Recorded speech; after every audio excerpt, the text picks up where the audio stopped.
Ladies and gentlemen, boys and girls, children 18 plus. You are tuned in to the Loan Officer Podcast with me, Dustin Owen, and my main man, JC. John Coleman. Yo, what is poppin'?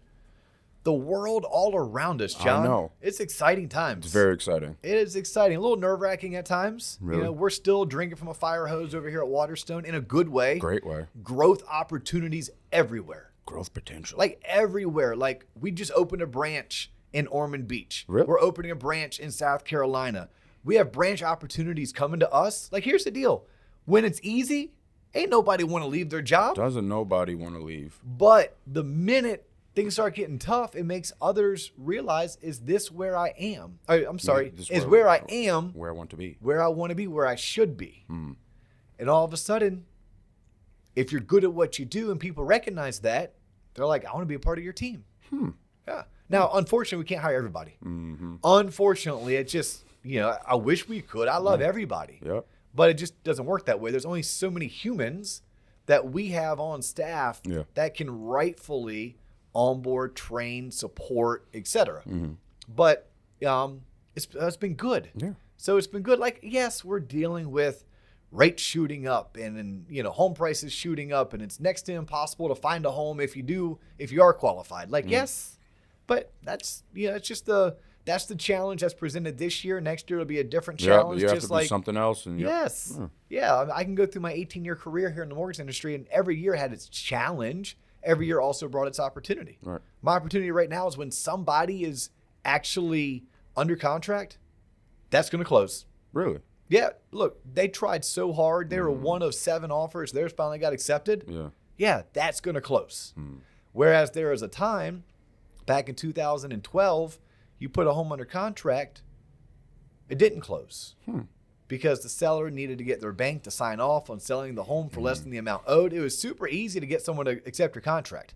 It was super easy to get them to drop the price to pay your closing cost. But you never knew if you were actually going to close, if it was actually going to go through. So yeah, so I mean, it's every market has it. Every single market has its opportunities. But you know, there are lots of comings and goings. Years like this, the cream rises to the top, the strong survive. All of those trite phrases, those cliches that, by the way, are true. Yeah. They happen. Yeah. So for us, it's been extremely exciting at Waterstone because every day, every month, every week, I'm on calls, I'm on webinars, I'm entertaining people at my branch, or I'm going to their branch to meet them, and they're all inquiring, like, what are you guys doing? What's going on over there? Yeah. How come the market's down 40%, but you're only down 10%? Yeah. Or some of your loan officers are up, or some are the exact same spot they were. How are you growing? I don't understand. It doesn't make sense. Yes. Well, you know why? Because everyone at Waterstone listens to TLOP. Thank you. I was waiting for you to say Everyone at Waterstone listens to TLOP. Therein lies the secret. For 2 years, we've been putting out this content. And now it's starting to finally come to fruition. Not every episode's a banger, John. Well, not every episode. But it's 1% better, Dustin. We get 1% better every single day, and our audience grows. And that's all we can ask for. That's all we can ask for. Right? Like, we didn't have TLOPonline.com 12 weeks ago, but we have it now. Yeah. People still aren't finding it slowly but surely, just like they did with TLOP, right? Just with the podcast. Look, we don't advertise it. We don't market it. We expect and ask and hope and cross our fingers and do funny little dances around fire pits in hopes that you share us, in hopes that you tell a friend, a neighbor, a colleague, a fellow associate about the Loan Officer Podcast, whether you listen to us or you watch us on YouTube. We ask you to do the same now with our website, theloanofficerpodcast.com, or my favorite is TLOP Online. TLOPonline.com. Hundreds of videos on there now, literally. But we're onboarding a branch right now. It's a TLOP listener. She is a rock star in the making. Rock star in the making. And anyhow, it came down to this. My company doesn't do the things that you talk about on TLOP. No way. Yeah. Really? Yep. All right, cool. We can do that. Now, you know, but my company that I represent and you represent, we're not in every market. No. So we can't do that for everybody. Right? So, and not every one of our leaders is looking to grow. Some of them are very happy with where they are, or they're trying to grow their personal production. Right. But that's where people are hopping on the career corner. Look, I have friends, and I have friends who have friends. You know somebody. So, like, literally, I had someone reach out to me, a TLOP listener. They did it through the website, through Career Corner. looking for help in Orange County. I said, Florida? Perfect. Yeah, I think I know somebody. They said, no, California. Oh. But hey. You know what I did? I texted Renee Rodriguez. Okay. Shout out Renee. Shout out to Renee. I texted Renee. Renee puts me in contact with Ryan. Ryan's with Neo Home Loans out in Orange County. Bingo, bongo, bango. I at least made an introduction. Wow, there it is. Look, it's on Ryan to decide whether or not he wants this person. It's on this person to decide whether or not he wants to work for Ryan. But you made it That's happen. between them. But you made it happen. Yeah. I can put you all together. I can't make you fall in love. Right. Right? And bingo, they did. Got it done. That's awesome. Got it done. So, here's some other things that we're fielding right now. And it kind of goes along the same theme of growth and movement. Like, unfortunately, there's a lot of people in this industry, because they're hitting me up on LinkedIn right now. Oh my God, DO, I was a part of a 200-person layoff. Whoa. Those are typically people who are working in a call center type environment. Because if you listen to enough of our episodes, which there's well over 220 of them, and by the way, go back. Yeah. Go back. Like, yes, the past 5 episodes have all been bangers. Yeah. John and I look at them, and we don't do this often, but we're like, damn, are we hot? Yeah. Like, maybe it's 75 hard, maybe it's spring, who knows? Yeah. But we are on fire. Yeah. But I promise you, there's some really good episodes from last year. Yeah, binge backwards, folks. Yeah, there's some really good episodes from a year and a half ago. So check them out. Just bear in mind, if we're talking about rates in the 3s, that shit ain't around anymore. Yeah. Right? So, right. There's certain things you have to look at the timestamp Right. and then obviously apply certain buffers to that timestamp. Right. But no, when we're talking about growth and about opportunities, and yes, there's layoffs that are happening, and yes, that sucks. That's why we teach on this show. He or she that controls the lead controls their own destiny. If you want to go work at a call center to get your start, that's great. Yeah. I just hung out with a top producer at a top producer trip who has spent his first 8 years doing nothing but refinances in a call center. Yeah. Yeah. He transitioned into a top producing, purchase focused, self-generated loan originator, the types that we talk about, the types that get celebrated because of their W-2s or because they're a part of the Scotsman Guide. Right.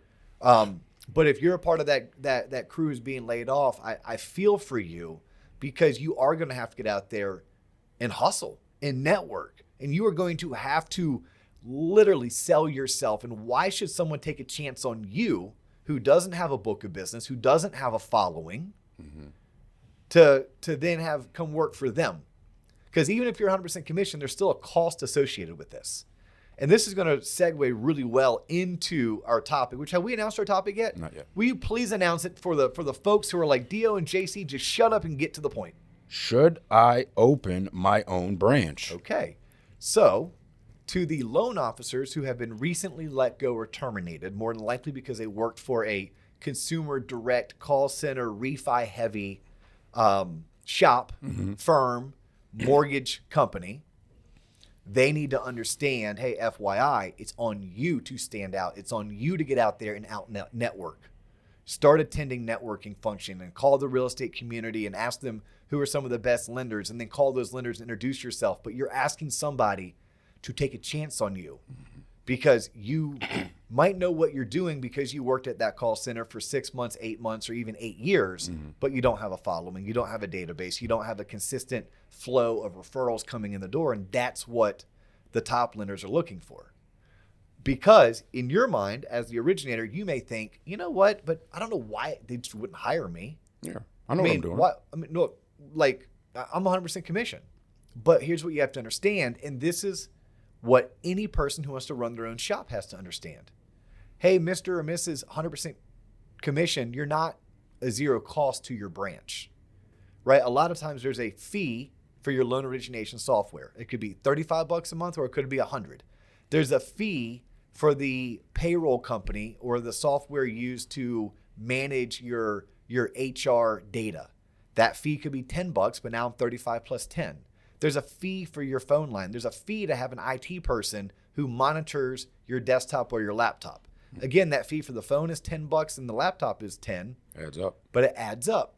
And then all of a sudden there's resources, human capital.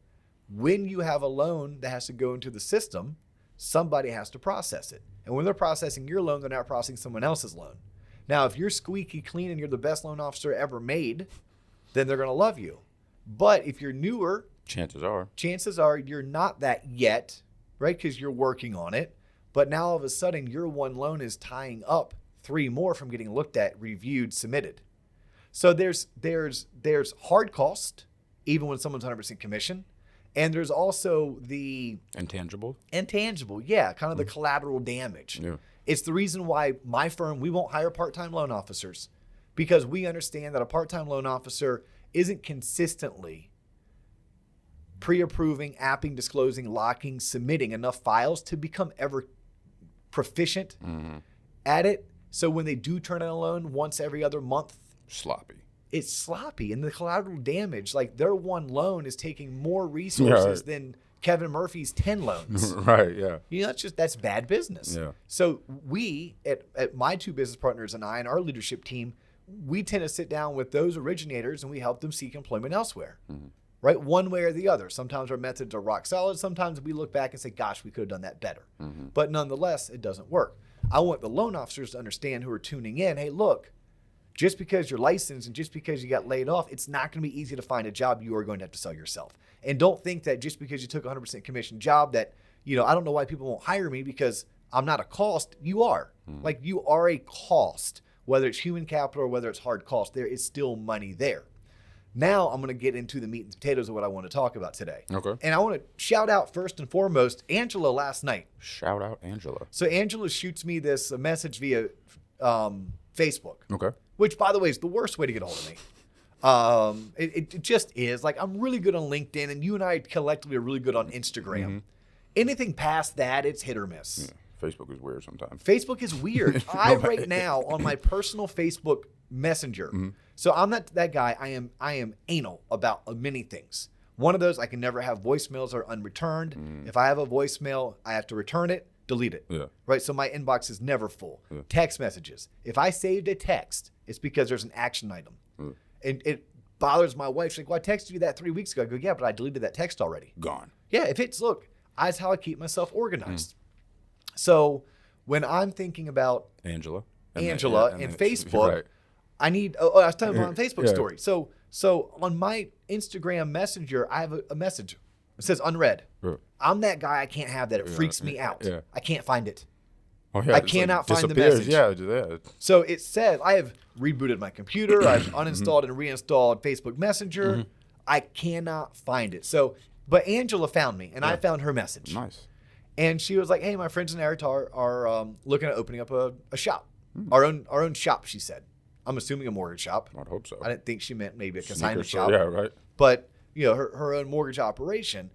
And she said, do you have any content on that?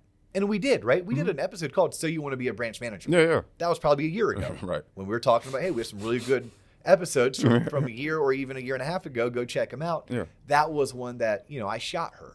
But it got me thinking we should do just a reboot, a different take on it. Right. Kind of using today's data. Yeah. And also pulling off of, I just had lunch with my buddy Ziggy. Some information he shared with me because he went and opened up his own place. Oh, okay. And I just had a recruit call with a guy. He's not in Florida. He's up in the Midwest.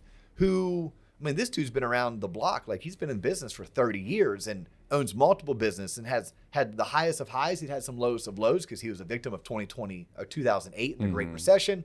But, you know, he's coming off of an opportunity where he had his own shop and he's thinking, By the way. Yeah. So let's talk about just that. Okay. Which is, should I open my own branch? Right. Should I run my own branch? And let's talk about the pros and the cons to make sure people know what they're getting in. And don't just take my take. Like, I'm going to share stories, and this is for you, Angela. This is for your friends who are thinking about opening up your own shop. This is based on me having friends in the industry, being on recruiting calls, having successfully opened 8, 9, 10 branches throughout my career, having some of those branches fail, having some of those branches totally succeed, right? So, like, we're just going to dive right into it, pros, cons, just in case someone's thinking about, does that make sense for me? Right. All right, so first and foremost, and I didn't say this in my Facebook reply to Angela, so that's why we're going to do the episode on it. Take a sip of water. Go ahead, take a sip. That was dramatic. Well done. That silence is deadly. Okay, Renee Rodriguez. That silence absolutely just makes my Hey, skin crawl. what if I just... John, you're freaking me out. No. All right. All right, so here goes. Okay. I would not recommend anybody ever open up their own branch, their own shop, whatever you want to call it, if you're new at this industry. Period. End of story. Someone consider doing that? People do. And I don't know if Angela is experienced or inexperienced. Right. Like, I don't. Didn't ask her that question, but I'm going to do this episode in her honor. If you and your friends are newly licensed, I'm not saying you're going to fail. I'm going to say the odds are stacked up hella high against you. There's so much you don't know. There's so much you have to learn just about the mortgage business that unless you're that type of person that legit could go out in the woods and survive 30 days on your own because you're uber resourceful, you're that type of person that if you got sliced open with a knife or you got shot in the leg, you could tourniquet and be okay. Yeah, that you would just have the fortitude to figure out how to. No, like more than likely, 98.35% of you don't do it. You need 3 years experience. You need to get good first. Get good at being a great technician. Get good at understanding how to properly pre-approve a borrower, your programs, your guidelines, your products, close 100 or 200 loans. Go out there and make a bunch of mistakes, and then because you didn't go out on your own, you have mentors and sales managers and branch managers and help desk, and just collectively you have those people at your disposal that will pick you up, that will patch you up, put a Band-Aid on it, teach you what you did wrong, and let you move along with your day. So I would not recommend that. I would have given you that advice a month ago. But I have lunch with Ziggy. Ziggy worked here with us for a solid 3 or 4 years. Now, Ziggy was one of those people that, he's my buddy, he's my boy, we go way back. Ziggy needs to be on his own. He just does.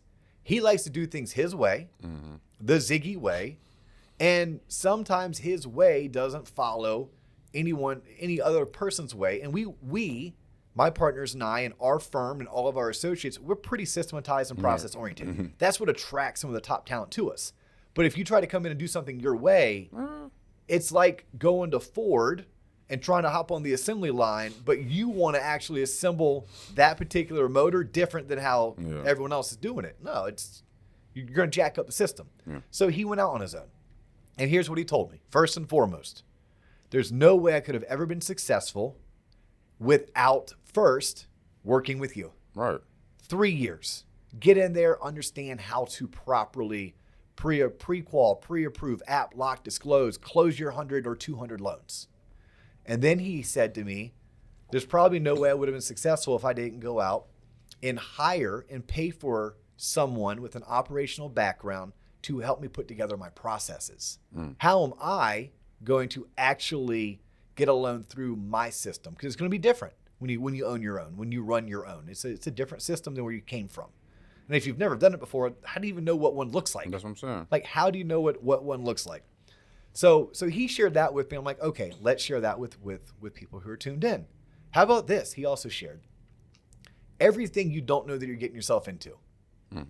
He's like, yep, I totally didn't even think about how expensive credit reports are. In order for us to do our job, we have to be able to pull credit for people who may or may not do a loan with us. Each of those credit pulls could be as cheap as $18 or as expensive as $68. Okay, well, times that by 20 credit pulls, 30 credit pulls, all of a sudden it's like gulp. Right. Yep, when you work for someone else, normally 99 times out of 100, they're paying for all those credit pulls. You know, if you think about it, you just click the credit pull button and there it is. Yep. Let's think about this. When Ziggy worked for someone else, he had certain resources at his disposal. He had a marketing department. An intranet. He had an intranet. He had a sales support administrator who helped set up and manage and market to his database. He had a receptionist who would field things like, I don't know, the delivery person's dropping off a package. Yeah. A courier's coming to pick up a package. He had an office to come to. When you go out on your own, that's your name on that lease. That costs money. Oh, I need a copier. I don't care if you go and buy a $300 printer, scanner, Or if you need a $300 a month Mac Daddy machine, it's still an expense. You need internet. You need phones. Maybe you don't. Maybe use your cell phone. Okay, cool. You saved $100 there. But things you take for granted, everything all the way down. The rent's a big one. Okay, rent. But you know what rent needs? Office furniture. Office furniture costs money. Damn. All right. Do you have a receptionist? Are you going to need a receptionist? If you don't, then it's going to be you that does the really small things. Greet clients when they stop by. Yeah. Right? Greet the delivery driver when they're dropping something off. While you're locking a loan and have a client on the phone. Yes. Yeah, right. Like these are just small things. Right. Do you have a marketing department who does X, Y, and Z for you?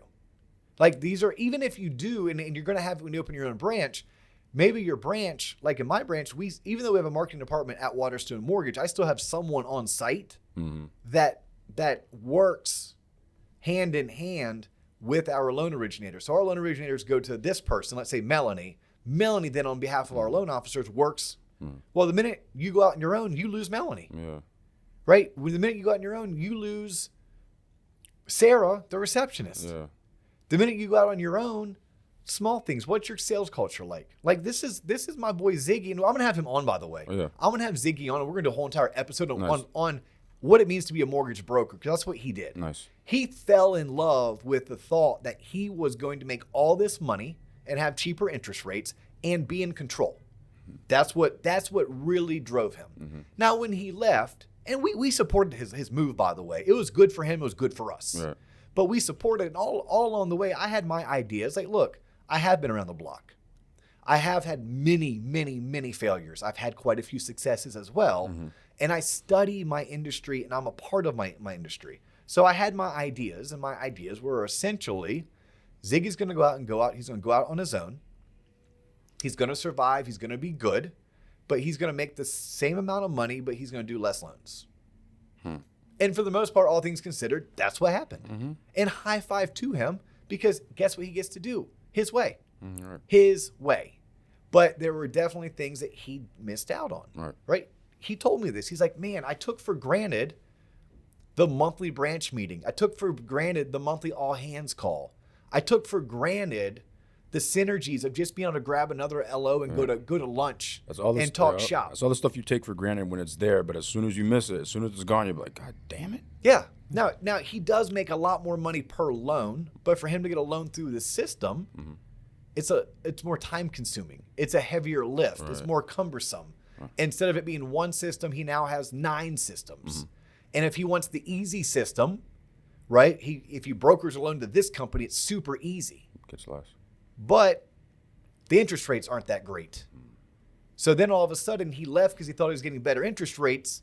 He does get better interest rates if he takes it to the clunky investor. You know, that investor that may or may not close on time, that may or may not return his phone calls. He gets cheap rates, but it comes at a price. It's going to take him 3 times as long to get that loan through the system than it does if he brokers the loan to the other investor, but that investor gives the same or worse rates. Right. So it's like, ooh, wow, okay. And then all of a sudden you get to a point you're like, well, I need a loan officer assistant. Well, when you work for someone else and you're a good producer, there's a chance that loan officer assistant is subsidized. The cost is subsidized. All of a sudden it's not. So when someone's trying to determine, should I become a branch manager or should I go out on my own? Should I open my own office? My first question is, what are you aiming for? What is it that you think you're going to get from this? Because my experience for most, now there are those anomalies out there. I've had them on this show. Molly Nadu is an anomaly. Shout out Molly. When you go back and watch Molly's episode, you ask yourself, do I see me when I look at Molly, when I hear Molly? Am I the person who's going to put in the hours, the sacrifice, spend $30,000 a year on coaching, plus another $10,000 a year on personal development? Is that who I am? Is that who I want to be? If the answer is yes, I will tell you Molly is a lot further along in her life and in her career because she went out on her own. Someone saw something in her and gave her that opportunity. But not everyone is that, and I would say most people aren't. I would call Molly an outlier. Shout out Malcolm Gladwell. What a great book. I would call my business partner Mike Smalley an outlier. I'd probably look at myself and say, D.O., you're a little bit screwed up too. right? Maybe you have some quirks about you that others don't share. And maybe those quirks, a lot, and maybe those quirks are what helps you get to where you are in your career. Right. Okay? I will tell you, I'm as ordinary as the day is long. Extraordinary. I am extraordinary. But what makes me extra is that I do extra. Right. I do the ordinary things. I just do 3 times more in a day than maybe the average person does, Right. which is maybe 1.5 times what above average does. Right. But I just do a lot of ordinary things. I do a lot of them and nonstop. Right. Not everyone wants to do that. Right. And it's okay if you don't want to do it. So the first thing I would ask, whether it's Angela, whether it was Ziggy when he was contemplating his move, or anyone else that I may coach or mentor or just run into at an event. Why? I'd say the same thing to my buddy who works in lawn care, who wants to go out on his own. I'd say the same exact thing to my friend who is a sous chef, who she wants to go out on her own. Why? What is it that you're trying to accomplish? One of my favorite books for people who think they want to be entrepreneurs is called The E-Myth. And shout out to Kai McBride. Way back in the day, this dude Kai, who I think on social media, he just moved from California to Austin, Texas. But Kai, I did some coaching with Kai. I was paying him to be my coach. And he introduced me to the E-Myth. And if you read it or listen to it on audio, the E-Myth in a quick summary, it basically says just because you're a great technician doesn't mean you're going to be a great entrepreneur. You may be a shit business leader. You may have no purpose and no point ever going out on your own, right? Because you're a great technician. The minute you go out on your own, here's what you're going to realize. And this is my friends in the mortgage industry who are top producing LOs who are being sold, in my opinion, a bill of goods that they're going to go out on their own and everyone can be the next Molly. No, they can't. No, they can't. Now, if you want to, watch her episode. If you want to figure out where she's getting her coaching and you two spend that money and you two dive all in. But what they don't understand is all those little pieces of the puzzle, right? I mentioned whether it's the sales system administrator, whether it's the sales manager who's hosting the sales meetings and bringing valuable content, even if that content's rah-rah motivational, whether it's the receptionist, right? Whether it's just having the colleagues or your company has some kind of a company sponsored annual sales rally, like all of that is worth something time-wise. The minute you go out on your own, you are, in the E-Myth, by the way, that book teaches this. You are the receptionist. You are the head of IT. You are the head of HR. Even if it's just for your branch, you may go work for a large company, right? You may go work for a top 10 lender who gives you your own branch and lets you work off a P&L. But please know that branch is still, with that responsibility of branch manager, you still have the responsibility of hiring and firing and reviews and receptionist and sales database administration and being the leader. So leaders do things like team meetings. Leaders do things like put others first, right? Leaders do things like one-on-ones with their staff to make sure that everything's going well, both in their life and as well as at work.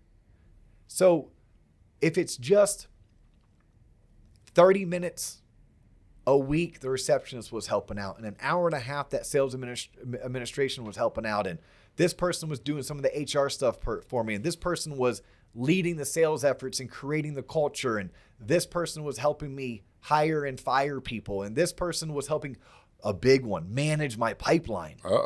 Yeah, like, I used to have a pipeline manager, whether it's my processing manager or whether it was one of the VPs in the region. Somebody, when one of my files needed to get pushed through, was on my behalf calling an underwriter or calling the head of closing to push that through. All of a sudden that falls on you. So then this is where it's coming back to, why are you doing this? If you're doing this to make more money, I'm going to tell you to second guess, because that 5 hours that you forgot about that other people were doing per week on your behalf is now 5 hours of work you have to do. So ask yourself, are you willing to work an extra 5 hours a week doing what people would say red time activities? It's not green time. You're not prospecting. It's red time. Or if you're not willing to put in the extra 5 hours, then that's 5 hours you are going to take away from green time. Can your business survive you doing that? Maybe you say, D.O., I'm not going to work the extra hours and I'm not going to take away from green time. Okay, then you have to hire someone to do it. Then that's what I'll do. That person still needs to be onboarded. That person still needs to be trained, and someone still needs to inspect what they expect out of them. Mm-hmm. And oh, by the way, they cost money. They cost money. These are all things you have to consider when you want to open your own shop, your own branch. You have to consider everything that goes along with it. Unfortunately, we talked about this, I think, on our last episode, like when I was mentioning doing 75 hard for the third time. When it's your first time being a manager, it's your first time operating a branch, you don't know these things. Right. You don't know what you don't know. Right. Which means if all you did was talk to a recruiter or talk to someone who is going to benefit from onboarding you, you might not have gotten the best advice. Right. Now, that's all the negative. That's all the things you don't think about. Mm-hmm. That's every reason why I believe most people who go out on their own aren't going to make more money. They're just going to be able to call it their own. Mm. And for some people, my buddy Ziggy, perfect. And by the way, Ziggy made hell of a lot of money last year and great money the year before. But that was also based on his career trajectory and what the market was doing. Mm-hmm. Right? That was a conversation we had. He's like, but I had my 2 best income years. I said, everybody did. If you didn't have your 2 best income years in 2020 and 2021 and you're in the mortgage business, you weren't doing something. You missed out. Right. Yeah, so I compare him to his peers. And I was like, yeah, compared to your peers, you're right in the middle. Right? These 3 people out-earned you. These 2 people, you out-earned them. Now, what was interesting, the people who out-earned him by 20%, and the people that he out-earned was by 10%. But the positive was he didn't wreck himself. And as he told me, he's like, I knew I could always come back. Mm-hmm. True story. You knew you could always come back. And that's what I have to know when someone maybe leaves my nest to go do their own thing. It hurts. Mm-hmm. They're family. But I know that some of them we would gladly take back. I told that to Ziggy. I'd love to have you back, brother. David misses you. Aaron misses you. Come on back. Mm. I think some of my underwriters might have flinched a little bit. Right.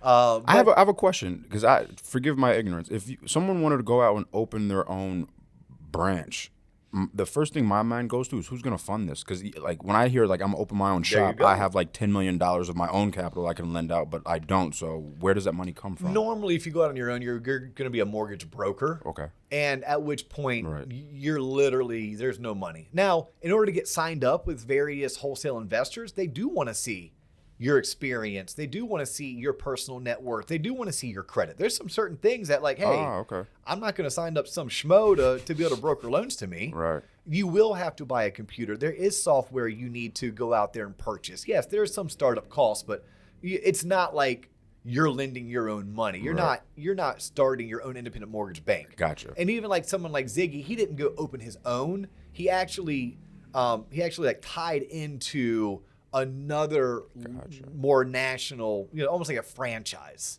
right? Or back in the day, we called them net branches. So like if you go out on your own, let's say you're we had this guy on the show, Eric Putt. Yeah, shout out Eric Putt. Eric Putt, and he's a great example of why you'd want to go open your own branch, right? The positive behind it.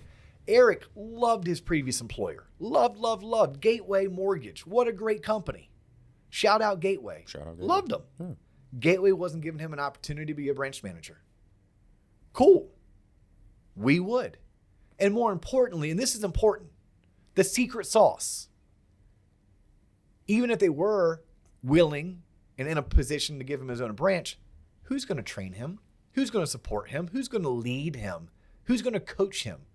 Whose footsteps can he follow in? That's important. We talk about that all the time on this. And again, this transcends to all industries. I can look at my buddy who used to do lawn care for someone else. Now he does lawn care for himself. He too does not make more money doing it on his own. No, he makes the same money. Is he happier? Yes, maybe. Depends. It depends. Right. When his truck is broken down, no, he's miserable. Because that's now money that he doesn't have to fix or needs to go find to fix. And now he's falling behind on work, and clients are calling him all angry. Right. If you work for someone else, the truck breaks. Bring it to the shop. Bring it to the shop. They get it fixed. Right. So, but what he does like is whether he gets up at 5 a.m. or gets up at 7:30 p.m. or a.m.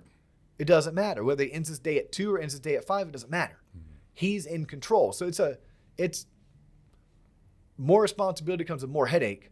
But being the owner also comes with maybe some autonomy and some flexibility, right? Same thing goes for my friend, the sous chef, who she went out and she started her own deli. She doesn't make any more money. She works way more hours. Don't know if she really enjoys what she does. It was fun and exciting at the time. It was a lot of things she had never experienced before. She's a better businesswoman because of it. I can't tell you that she's any better of a sous chef and she's any happier, and I know she doesn't make any more money.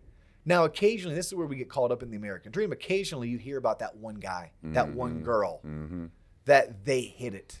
They ended up with 3 locations, 5 locations. They learned how to level up. Most don't. Most, and this is what the E-Myth teaches, are great technicians who just work for themselves. But they're not entrepreneurs. They're not leveling up. They're not growing from 1 truck to 3 trucks, 3 trucks to 10 trucks, moving from, I do lawns now, I'm going to do pools next, I'm going to go into roofing after that. Now I had this massive conglomerate that, no. There's nothing wrong with it, by the way. There's nothing wrong with it, right? Just know that it's not always rainbows and unicorns, right? So, but when Eric Putt, getting back on him, when he left for all the right reasons. He didn't leave because he was unhappy. He didn't leave because he felt like he was going to get better rates at Waterstone, because you honestly should never leave for that. Rates and products change daily. Sometimes out of our control, sometimes in our control. To go work for a company because they have this one product or this one rate sheet, you don't know what's going to be in 90 days. You don't. Unless you're the man or the woman behind the curtain who's pulling the strings, you don't. You need to go someplace because they're going to support you, they're going to mentor you, they're going to give you an opportunity that someone else wasn't going to give you. And then they're going to show you how, teach you how, hold you accountable, train you, coach you, etc. They're better at getting loans closed and consistently closed. Sure, that matters. The people we're onboarding right now, it's because their current company cannot get their loans closed consistently in a timely fashion, in a smooth process. Yes, our rate sheet's similar to what they're used to, which is a plus. It's not better, but it's similar. It's competitive. It's like. Our products may be better. Sure. Okay, cool. But they're coming to synergize with the leadership. They're coming to be a part of what we're doing. And they're coming also because we can consistently get their loans closed. Back on Eric Putt, he came over and said, well, this is my next step. So I need to go someplace where they can do that. Eric does make more money today. But it's because Eric ended up becoming a true branch manager. He wanted to lead. He wanted to inspire. He wanted to recruit loan officers and give back what someone gave him that opportunity 18 years ago. He wanted to give to other people going forward. So Eric now has a team of 4 or 5 loan officers. So not only will Eric produce his 50 or 60 million a year, his team will do another 50 or 60 million a year. So because Eric does that, he does it well and does it profitable, Eric has an opportunity to earn money on his commission plus to earn an override based on his branch's success. But I'm going back to what I originally asked. Why? Why do you want to go out on your own? Why do you want to have your own shop? Why do you want to have your own branch? If it's solely because you think you're going to make more money, I'm going to tell you probably not. Probably not. Do you think most people that want to open their own branches, that's what they lead with? 100%. David Holbrook, my business partner, says it best. They don't want to be a manager. They want an override. They don't want to be a manager. They want an override. But what they find out is when you're a manager, there's work that comes with it. That's responsibility that comes with that. Also, if you want to have your own profit and loss statement, please know it's called a P&L, not a P. It's not a profit statement. It's a profit and loss statement. When you lose money, you don't make money in that setup. Now, when you work for somebody else, if they lost money that month, but you had a good month, you still got your paycheck. If you closed at least one loan, you got paid. Right. But when you're in a profit and loss state environment, which many people leave because they want to run their own P&L, they're only thinking like every month's going to be profitable. Every year is going to be like 2021 or 2020. No. In 2018, 67% of mortgage companies lost money. Think about that. I think 2022 is going to mirror 2018. So there are people out there right now that are like, holy cow, I was sold a bill of goods. I was sold to come over here, open my own branch. They're going to pay me on a P&L. The problem is they're paying me on an L. You're taking that L to bed, right? I had a guy tell me, he's like, yeah, my wife's like, you got to get out of here. That setup sucks. Right. I was sold a bill of goods. Right. Yes, there's advantages to working for someone else. Again, my buddy who does lawns for a living, when he worked for someone else, that was a guaranteed paycheck. The worst thing they could do is cut his hours. Mm-hmm. That was the worst thing they could do. When he works for himself, he may go months without a paycheck. Like that was the trade-off to go out on your own. So when someone is considering going out on their own, I'm going to ask you why. Now, if you're raising your hand and you're saying, because I can do it better than my branch manager does. Okay. If you're saying, because I have this burning desire to build a team of loan officers who I want to support, I want to grow them, I want to teach them how they too can become a 18 or 24 or $36 million producer, $100 million producer. I want to lead by example. I want to be in the trenches. I have the best systems and processes, and I'm so dialed in that I can onboard loan originators and support them better than where they're coming from.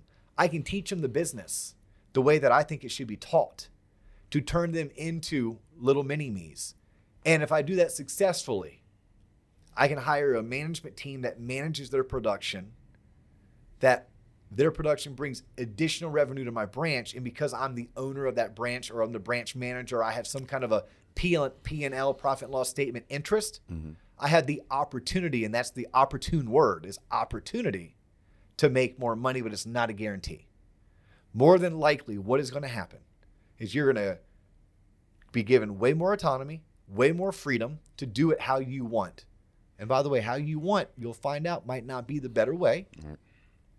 And more than likely, work more hours doing things you don't want to do, doing things that you're not skilled at, in order to make the same money or possibly even less. So a guy that I'm talking to right now about joining Waterstone doesn't want it.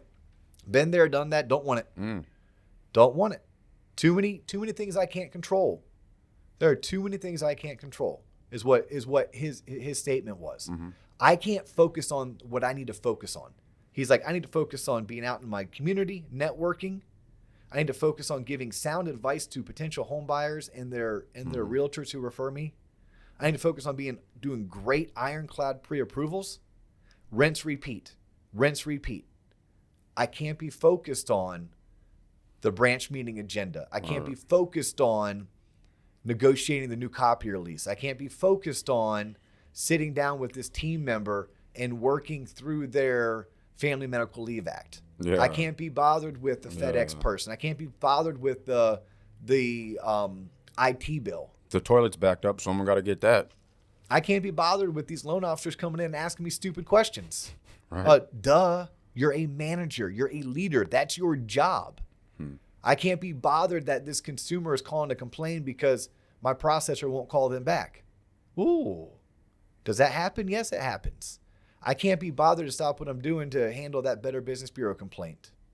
Or because someone left me a bad review on Facebook when it wasn't really my fault. Damn. Like, these are all things that happen when you're running a business that I don't think people take into consideration because they just don't know any better. Mm-hmm. And I think these are all things that you should look at. Now, again, I don't want to poo-poo on the idea, right? I am somebody who raised his hand and was like, yep, I want to do that. And it worked out for me. It worked out for my two partners. It wasn't easy. It was hard. By the way, there have been many months, and there's going to be months this year that we don't take a paycheck. Everyone else got paid. We didn't. Well, why didn't we get paid? Didn't have any money, right? We ran a not profitable month. Some of those things were in our control. Some of those things were out of our control. Mm-hmm. But we stuck with it, and we always had this grand plan that we were going to onboard and hire loan officers. We were going to support them, train them, teach them, create an environment that people wanted to be a part of. And if they did, they would be able to make more money than they've ever made, have a career that no one can take away from them, create a legacy for their children through their ability to earn and save. Mm-hmm. And by doing so, they're going to help us pay our bills, which meant when we went out and did a loan, we got all of that commission. That was our goal. And that's what we actually, but never once did we say we weren't going to put our loan officers' loans before ours. No. Their loans came first. My loans came at 8 p.m. at night. And yes, we were willing to work 7 a.m.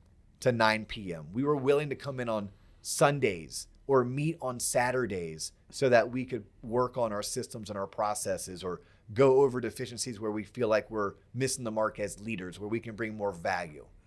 I think those are all things that need to be considered when someone's thinking about going out and running their own. Now, again, if that's what drives you and motivates you, I know many successful branch managers who gave up production because they're like, look, that doesn't excite me. Or just the manager, just all that. Like, I know I can make $600,000 a year being the best producer I can be.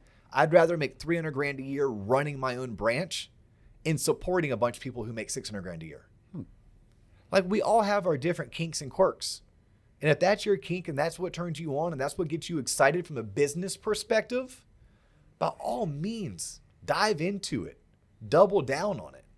And what works today doesn't have to work 10 years from now, right? What works 10 years ago, I was 90% production, 10% manager leader. What are you now? 95% manager leader, 5% producer. And that 5% I do so I can be a great podcast host. That 5% so I can be a great mortgage coach. That 5% so I can be a better leader. I want to keep my toe in the water. I never want to get to a point to where I feel like I too am a dinosaur. I too am outdated. So I will, usually by covering for Kevin Murphy, I will continue to do hop in Encompass and do a loan file here and there throughout the year. I'll once or twice a year do a pre-qual. I love running numbers. Like, I teach it because I can do it, but I can do a loan with my HP 12C, a red pen, a blue pen, a credit report, and a small pad of paper. Right. Sometimes just the back of my business card. Honestly, I don't even need the paper. I can still do my job, so I still keep my skills sharpened by doing that, and I make sure I hang out with loan officers. I make sure I go to lunch with loan officers. I know what's going on, so that I can stay on top of it. Yeah, but look, if I ever wanted to, I never see this happening. Never is a strong word. I could always revert back, right? That's what I love. I love it becoming a loan officer first. I can always go back to that if need be. Right now, that's not my passion. Right now, that's not what drives me, gets me up in the morning, gets me excited. But I think anyone who wants to become an owner of their own mortgage brokerage, if they want to go open up their own branch on behalf of Waterstone or Guild or Cross Country or Fairway, understand why first. Why am I doing this? What are the pros and cons? If you're just doing it because you think you'll make more money, double think that. Just double think it. What are the risks going into this? What are the rewards I'm shooting? Do the risk outweigh the rewards or vice versa? Like, give it some good thought. Do you really want to manage other people? Hell no. Not well, but think about it. Even if someone made something crazy, which, by the way, I would tell you that most managers probably only make about 5 to 10 basis points of an override on their branch's production once all the bills are paid and all the dust settles. So let's say you did have 3 loan officers who did $6 million a month in production. Let's say you're making 10 basis points on those 6 LOs. That's $6,000. Your average commission in today's market is well over $3,000. You ask yourself this, do I really want to have to manage 5 loan officers, or do I want to go do 2 extra loans a month? For many, go do 2 extra loans a month. You don't want to manage those 6 LOs. And then if you're saying, I don't want to manage any LOs and I still want to open my own branch because I want to operate off a P&L. Wait a minute. Okay, well, hold on. So you just want to be a loan officer who has your own branch because you want to control the expenses because you think you can do it better than your previous branch manager did. Maybe you can. I'll tell you most can't. Maybe you can. I would guess your odds of success are less than 33%. I would say 2 and 3 don't. Based on my experiences, you do not do it better because you take for granted someone doing pipeline management, someone answering the phone, somebody greeting clients when they come in the door, someone assisting you with your database and your marketing, someone leading the culture, right? All of those things, IT, HR, that you now have to do, it now falls on your plate. So food for thought. Yeah. Food for thought. Any last minute parting shots on your end or questions that you would have listening in as I've kind of gone? I do have one. Okay. Do you think it would benefit just an LO, even if they don't desire to become a branch manager, to maybe shadow a branch manager for a week just to see how it's run? Like, are there any nuggets they would take away? Like, oh, this could actually make me a better LO type thing? Possibly. Okay. Possibly. I mean, I think you'd be better off just to talk to your branch manager about becoming a branch manager, right? Like Patrick Shishayan, who's been on this on the podcast, he is somebody that we already know we're grooming him to be our next branch manager if he so desires. But before, we're going to show him the numbers. Like, let's show him the numbers. But he has raised his hand and said, I'm that guy who believes I'd rather not do those 2 extra loans. I'd rather give back what you guys gave to me. I want to give to 4 more people. And I would rather do that because that's going to tug at my heartstrings and fulfill me. So that was going to be my follow-up. Like, in all seriousness, what have you found more joy out of? Like, the first time you really became successful business-wise as an LO, or being able to grow multiple branches in multiple regions? Like, what brings you more joy? Well, I think I was at a point in my career where I was appreciative when I started developing other managers.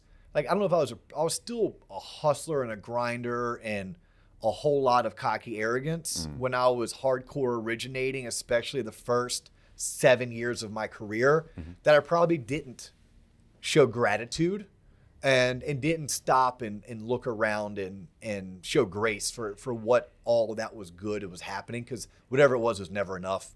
There's always more. I could always do better. So because of where I was in my life and through the maturation process of getting older and wiser, I definitely appreciate things better now. Right. So I'd have to answer now just for that one reason. But when I think about yesteryear and I have those warm, awesome memories, like if I could just go back there, I remember when I was able to turn my cable back on. Right. I remember that feeling of calling my student loan company because I'm finally making money as a loan originator and telling them to take my student loans at a deferral. Right. The first time that we went and bought a car and I paid cash for it, by the way, it's a terrible idea. Yeah. Right. But I spent $36,000 and paid cash for a car. I mean, I probably wore people out bragging about that. That humble brag. Thank God social media wasn't around when that happened, or it was the advent of social media. It was like right at that. There, that time frame when Facebook was just becoming a thing. Yeah. So, I miss that. Like, I miss going to a fancy dinner for the first time and being like, we don't really belong here. Like, what like, Yeah. And I'll tell you, it was Walensky and Schmitz in Vegas. Me, Mike, David, and our wives. And we still today talk about that. Today we take it for granted. Right. But back then, so I'll miss that. Those stories were really cool. Yeah. But if you're talking about fulfillment, I'm way more fulfilled doing this with you. Right. I'm way more fulfilled when I can share my stories and people buy in to what we have found that is successful, and I see them doing it. I'm like, oh yeah, hell yeah, high five. I love every year getting a report to see how much money some of our loan officers and processors and underwriters, they've earned that. And that makes me super happy and proud. So it fulfills me probably in a different way, more like in a parental way than, early on, oh my gosh, we've made it because we're at this, fancy dinner buying $100 seafood towers for, just me. Yeah. Well, we did. And then my wife's take it back. Yeah. Take it back. It's way too expensive. So that's that. You had another part of that question before I kind of went on a small rabbit hole. No, I was like, hey, if you shadow them. Shadowing. Yeah. I would tell you to talk to other branch managers. Talk to someone who will show you the real numbers, who will do the exercise, pros, cons. Why do I really want to do this? And if I do it, what's it going to entail time-wise, upstart, what type of longevity? Because it may take you 6 or 18 months before you turn a corner. And what does that look like? And is your personal pay going to take a hit, right? Or your relationship's going to take a hit because now it's more hours you're having to put to your work week. I would say start by talking to your manager or your regional, show that interest, and then talk to others, but make sure those others are going to shoot to you straight. So many people, they don't know. They don't know, and they haven't processed. If you ask this question, hey, John, would you have made more money staying as a mega originator who worked under someone else or more money owning your own branch? I bet the face you just gave me is the face that those people would give me. Like most would be like, well, I've never thought about that. Right. And it's hard to tell because you're never going to do an apples to apples comparison. Because an apples to apples comparison would be compare what you would have done as a as a solo originator in 2022 versus a branch manager in 2022. If you try to compare anything to 2020, it doesn't compare. Yeah. If you try to, so then it's like you have to find like years where average loan size was consistent, the purchase refi mix was consistent, the product mix was consistent. Because by the way, product mix is something that when you're an originator, you don't even think about.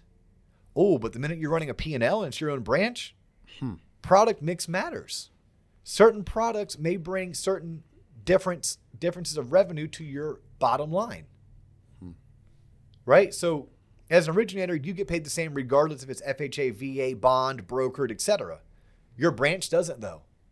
Your branch actually makes less money on a bond loan, less money on a brokered loan, more money on a VA loan. Right. So you have to know product mix.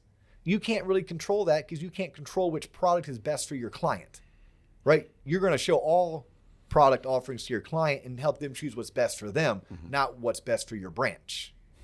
That's why the CFPB has specific rules and guidelines that state an originator can't also be make profit. You can either not originate and make profit, or you can originate and make your baseline commission, plus you can make an override based on branch production. But the override isn't really tied to profit per se. So that's what I would tell people to start with. Start with a conversation. Then run your own pros and cons. Look yourself in the mirror and say, why do I want to do this?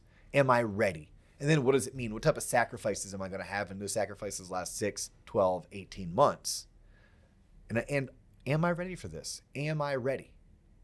But hopefully, Angela, you've learned from my stories. And Ziggy, thank you for letting me tell your story. And I can't wait to have you on. And I'll let you tell your story because you tell it better. And you'll give better nuggets, better takeaways, and better tie downs. And to the gentleman that I'm talking to, I'm not going to use names, but thank you for sharing your story, because this is a consummate professional who's been successful in business, not just in mortgage. And he's helped me realize that, look, I may one day want to have my branch again and be on a P&L again, but not right now. Right now is like, it doesn't make sense, and here's why. I've had it both ways, and I'm learning that where I am in my career, I'm not ready. So hopefully he onboards with us, and let's work on getting him ready. Whether it's 12 months or 36 months down the road, that's going to be my job as a leader to help him get ready. Right now, I need to get him onboarded. I need to get him producing loans in our system. I need to get him supported, coached, mentored. And then once he takes that, builds the momentum, then let's look at hiring a loan officer and having him mentor the loan officer. Then let's look at hiring a second loan officer and maybe giving him the title of sales manager with an override. Then eventually, once the production is there, and he has built his own team, and he has kind of the whole crawl before you walk. He has crawled. Now he's walking. He's getting ready to start running. Now let's give him his branch. Let's put him on a P&L. But it's a process. I don't think you necessarily dive head first. And if you do, know what you're getting into, and also know that that water may be freezing cold and you don't know how to swim properly in freezing cold water. Hey, he's John Coleman. I'm Dustin Owen. I hope you enjoyed the hell out of this episode. If you do, please continue to like us, share us, comment, reach out to us, give us some show recommendations. Check out tloponline.com. Register as a member. If you love what we're doing, check out the premium content. It's a small donation, $25 a month. But we love doing this. We want to continue doing it, but we can only do so if you share us, you like us, and the audience continues to grow and continues to dig what we do. Yes, sir. He's John, I'm D.O. That's all the time we have for you today. We will catch you on the next episode.